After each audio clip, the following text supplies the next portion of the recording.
ये कहानी है महेंद्र सिंह धोनी के उस खूबसूरत सफर की जब महेंद्र सिंह धोनी को पहली बार टीम इंडिया का कप्तान बनाया गया और धोनी के कप्तान बनते ही उनकी कप्तानी को विफल बनाने के लिए सबसे पहले जो मुल्क खड़ा था वो था पाकिस्तान। क्योंकि जब धोनी टीम इंडिया के लिए डेब्यू कर ही रहे थे तभी उन्होंने पाकिस्तान की टीम को ऐसा नाच नचा दिया था जिससे खपा होकर पाकिस्तान धोनी से बदला लेने को बेकरार था। साल 2007 जब ओडीआई वर्ल्ड कप में बुरी हार के बाद भारतीय टीम लगभग टूटकर बिखर ही चुकी थी, तब उसी साल 2007 में ही टी20 वर्ल्ड कप के लिए महेंद्र सिंह धोनी को टीम इंडिया का नया कप्तान बनाया जाता है। जहां वर्ल्ड कप का पहला मुकाबला ही बारिश की भेंट चढ़ जाता है। वर्ल्ड कप का ऐसा आगाज भारतीय टीम के लिए और महेंद्र सिंह धोनी के लिए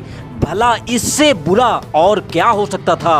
भारत का अगला मैच पाकिस्तान से था, वही पाकिस्तान जो धोनी से और धोनी की कप्तानी से बदला लेने के इंतजार में था। भारत और पाकिस्तान के इस धमाकेदार मैच के लिए माहौल पूरी तरह से सज चुका था और महेंद्र सिंह धोनी पहली बार कप्तान बनकर पाकिस्तान की ठुकाई करने के इरादे से टॉस करने के लिए मैदान पर आ चुके थे। पर यहाँ टॉस में बाजी पाकिस्तान ने मारी और पाकिस्तान के कप्तान शोएब मलिक ने भारत को पहले बैटिंग करने का इनविटेशन दिया। टॉस हारकर बल्लेबाजी करने उतरी भारतीय टीम की शुरुआत बेहद खराब अंदाज में होती है, क्योंकि ओवर की तीसरी गेंद पर ही गौतम गंभीर मोहम्मद आसिफ की गेंद पर कॉट एंड बोल्ड हो गए। भारतीय टीम के लिए इससे खराब शुरुआत भला और क्या हो सकती थी।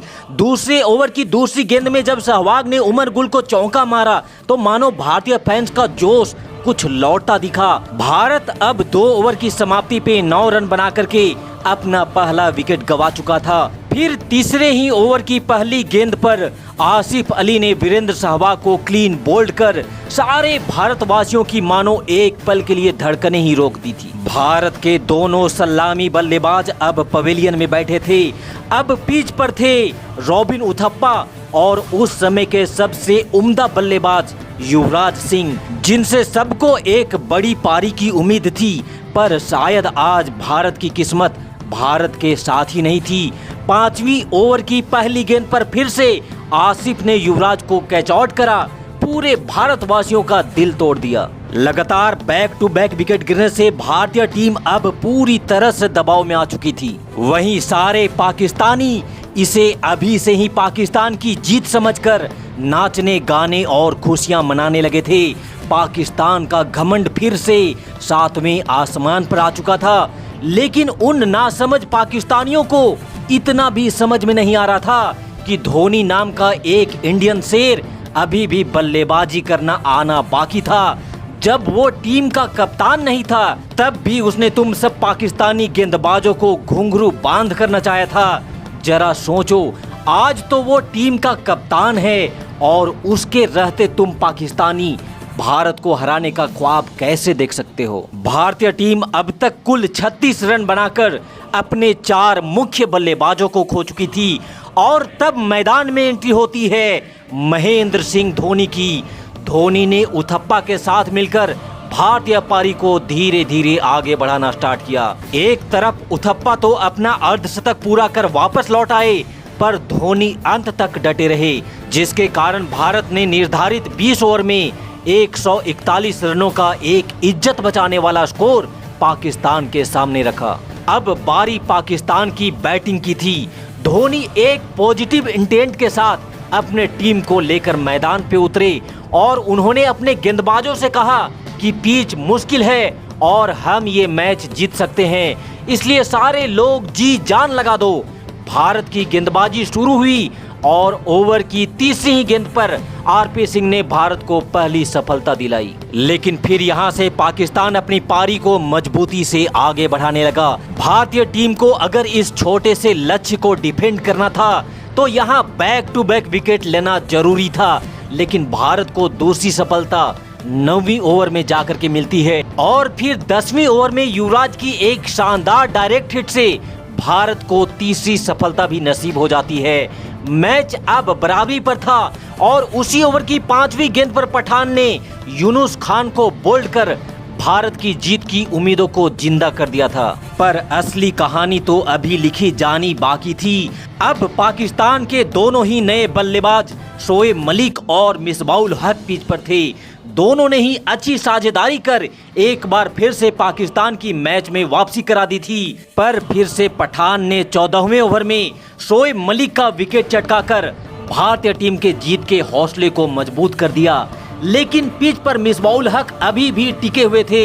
मिसबाउल ने अफरीदी के साथ मिलकर कुछ बड़े शॉट भी खेला, जिससे अब पाकिस्तान को चाहिए थे 15 गेंद पर 39 रन। यहाँ से फिर अगली ही गेंद पर हरभजन सिंह ने अफरीदी को आउट कर भारत को जीत दिलाने में अपना कदम बढ़ा दिया था। पर उसी ओवर में मिसबाउल ने एक छक्का और 2 चौका जड़ फिर से सारे हिंदुस्तान की सांसें रोक दी। मैच अब आखिरी ओवर तक आ पहुंचा था और अब पाकिस्तान को जीत के लिए 6 बॉल पे सिर्फ 12 रन चाहिए थे और स्ट्राइक पर था यासिर अराफात, जिसने पहली गेंद पर ही सिंगल लेकर मिसबाउल को स्ट्राइक पर ले आया और उसकी अगली ही गेंद पर मिसबा ने कवर के ऊपर से चौका मारकर हर चेहरे को वहीं पे सुन्न सा कर दिया। अब चाहिए थे 4 गेंद में 7 रन। मिसबा ने यहां से पहले 2 रन लिए और रिक्वायर्ड को कर दिया 3 गेंद में 5 रन। पर अगली ही गेंद पर मिसबा ने स्ट्रेट ड्राइव चौका मार मानो पाकिस्तानियों को जीत ही दिला दी, क्योंकि अब सिर्फ 2 गेंदों पे 1 रन चाहिए थे। पाकिस्तानियों को इतना भी सब्र नहीं था कि वो मैच खत्म होने का इंतजार करे और वो इसे अभी से ही अपनी जीत समझकर नाचने गाने लगे। लेकिन असली ट्विस्ट तो अभी आना बाकी था। ओवर की 5वीं गेंद पर श्रीसंत ने एक भी रन नहीं बनने दिया। वो बॉल डॉट हो गई। पर पाकिस्तान को अब भी लग रहा था कि आखिरी गेंद पर वो 1 रन बना ही लेगा। पर आखिरी बॉल को खेल मिसबा रन लेने के लिए तेजी से भागा, लेकिन उसका रन पूरा होने से पहले ही मिसबा को रन आउट कर दिया जाता है, जिससे मैच टाई पर रह गया और जिसका फैसला बॉल आउट से अब होना था। और बॉल आउट होने में जहां पाकिस्तान की एक भी बॉल स्टंप पर नहीं लगती है, वहीं भारत ने तीनों के तीनों बॉल स्टंप पर मारा और पाकिस्तान जिस हार को डिजर्व करती है उसके हवाले वो हार पाकिस्तान को सौंप दिया गया। तो पाकिस्तान वालों, तुम्हें वर्ल्ड कप में मिली ये हार तुम्हें मुबारक हो। और हिंदुस्तान मेरी जान, इस जीत की खुशी में इस वीडियो को लाइक कर हमारे चैनल को भी जरूर सब्सक्राइब कर लेना। Thanks for watching this video.